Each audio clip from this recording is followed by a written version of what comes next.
निर्गमन अध्याय 40 निवास स्थान खड़ा किया जाना और उसकी प्रतिष्ठा। फिर यहोवा ने मूसा से कहा, पहले महीने के पहले दिन को तू मिलाप वाले तंबू के निवास को खड़ा कर देना और उसमें साक्षी पत्र के संदूक को रखकर बीच वाले पर्दे की ओट में कर देना और मेज को भीतर ले जाकर जो कुछ उस पर सजाना है उसे सजा देना।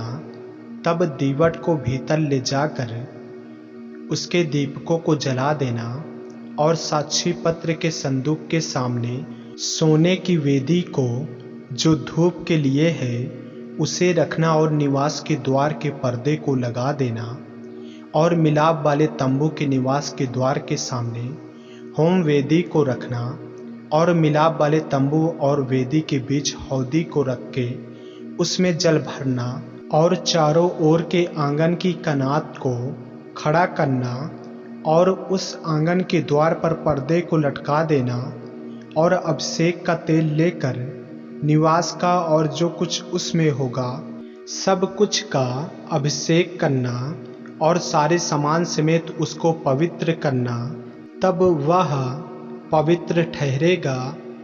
सब सामान समेत होम वेदी का अभिषेक करके उसको पवित्र करना, तब वह परम पवित्र ठहरेगी।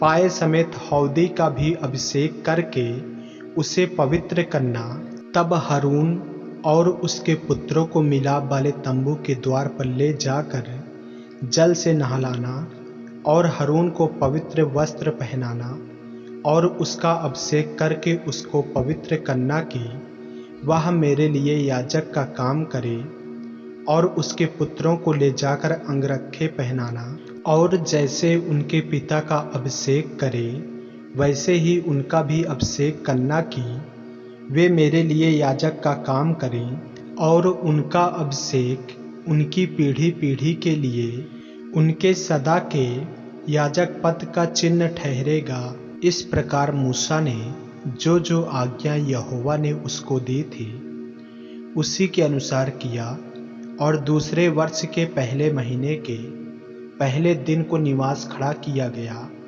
मूसा ने निवास को खड़ा करवाया और उसकी कुर्सियां धर उसके तख्ते लगा के उनमें बेंड़े डाले और उसके खंभों को खड़ा किया, और उसने निवास के ऊपर तंबू को फैलाया और तंबू के ऊपर उसने ओढ़ने को लगाया जिस प्रकार यहोवा ने मूसा को आज्ञा दी थी, और उसने साक्षी पत्र को लेकर संदूक में रखा और संदूक में डंडों को लगा के उसके ऊपर प्रायश्चित के ढकने को धर दिया, और उसने संदूक को निवास में पहुंचाया और बीच वाले पर्दे को लटका के साक्षी पत्र के संदूक को उसके अंदर किया जिस प्रकार यहोवा ने मूसा को आज्ञा दी थी। और उसने मिलाप वाले तंबू में निवास के उत्तर की ओर बीच के पर्दे से बाहर मेज को लगाया और उस पर उसने यहोवा के सम्मुख रोटी सजा कर रखी जिस प्रकार यहोवा ने मूसा को आज्ञा दी थी।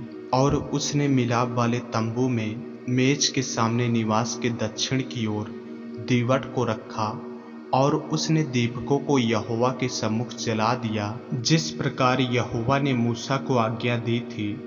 और उसने मिलाप वाले तंबू में बीच के पर्दे के सामने सोने की वेदी को रखा, और उसने उस पर सुगंधित धूप जलाया जिस प्रकार यहोवा ने मूसा को आज्ञा दी थी। और उसने निवास के द्वार पर पर्दे को लगाया और मिलाप वाले तंबू के निवास के द्वार पर होम वेदी को रखकर उस पर होम बलि और अन्य बलि को चढ़ाया जिस प्रकार यहोवा ने मूसा को आज्ञा दी थी। और उसने मिलाप वाले तंबू और वेदी के बीच हौदी को रखकर उसमें धोने के लिए जल डाला, और मूसा और हारून और उसके पुत्रों ने उसमें अपने अपने हाथ पांव धोए।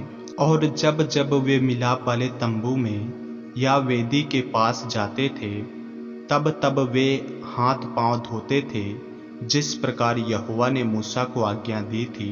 और उसने निवास के चारों ओर और वेदी के आसपास आंगन की कनात को खड़ा कराया और आंगन के द्वार के पर्दे को लटका दिया।